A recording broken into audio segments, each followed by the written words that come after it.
Good afternoon guys, mga ka-reels, mga ka-DI. Ito na naman tayo. Simula pa kaninang umaga, umpisa tayo. At after break time ng lunch, ito bumalik ako ulit guys. Oras nga is 1 o'clock. Tuloy pa rin tayo sa paggawa ng Christmas tree, pag-assemble. Kasama yung pagsunod sa mga ilaw din niya. So yun yung isa sa mga sekreto para magkaroon ng kumpletong ilaw sa loob ng Christmas tree. So hindi pwedeng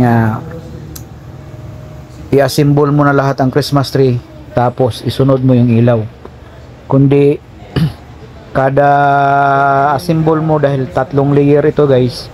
Unang layer na nilagay ko ay nilagyan ko na kagad ng mga ilaw.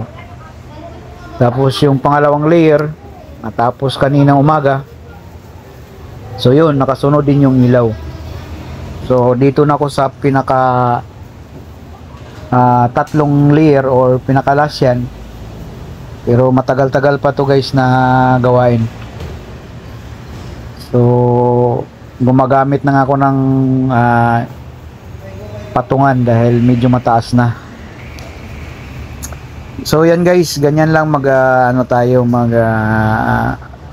assemble o gagawa tayo ng mga Christmas tree natin. Kung gusto niyong maganda, yung maliwanag siya, ay kailangan natin maraming ilaw. Ang ilaw namin dyan guys is 76 bucks by 100 bulbs ang ilaw dyan. So marami-raming LED na ginamit ko dyan guys. So yan, nandyan ako sa may ibabaw sa pangatlong layers na guys. So medyo umiiksi-iksi na yung mga sanga niya. Mas masyado makuti. Mahirap ibuhol doon paikot sa mga dulo-dulo ng mga dahon ng Christmas tree yung mga LED natin. So sa mga subscriber ko pala, salamat sa mga suporta ninyo guys. At doon sa mga hindi pa nakapag-subscribe, Hindi pa yan buo. ay panoorin nyo yung mga video ko. At kung magustuhan nyo guys, subscribe kayo guys. Yan na, Wala pang mga malapit na yan guys. at lato-lato. Sa dulo na tayo ng Oo. tok-tok tayo ng Christmas tree.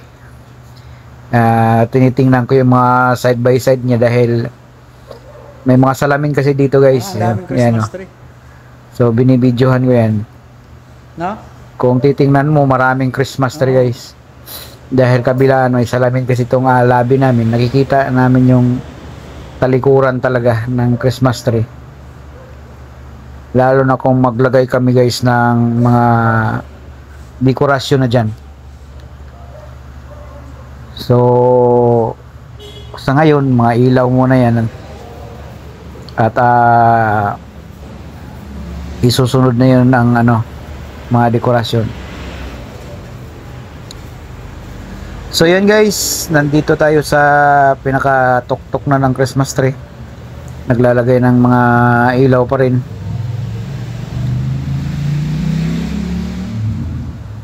Medyo mahirap na gumalaw dahil nandun na sa taas. Kaya dahan-dahan din ako, baka mamaya madisgrasya tayo.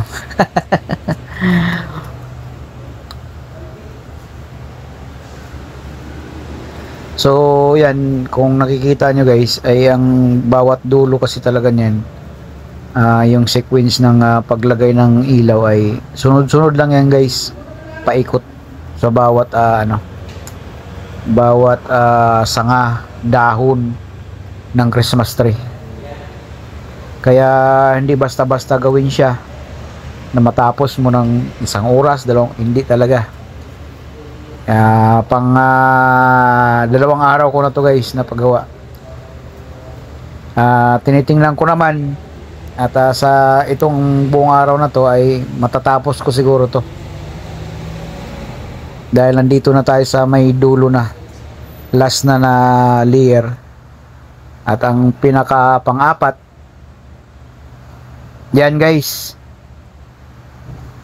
So nailagay ko na yung pinakadulo at nalagyan ko na rin ng ilaw. Dekorasyon na lang kulang yan. Kung makikita nyo guys, yan. Natapos ko na yung pag-assemble at paglagay ng ilaw. Kung titingnan nyo guys, Hindi basta-basta gawin ng isang wala pang dekorasyon yan. okay lang. Pero parang pwede na rin siya kahit ganyan lang. Ilaw lang. Wala pa siyang mga bula or mga ribbon-ribbon o mga ano pa yung iba yung ilalagay dyan. So ganyan. Pag titingnan mo sa malayo, parang snow. Nag-yellow, kumbaga.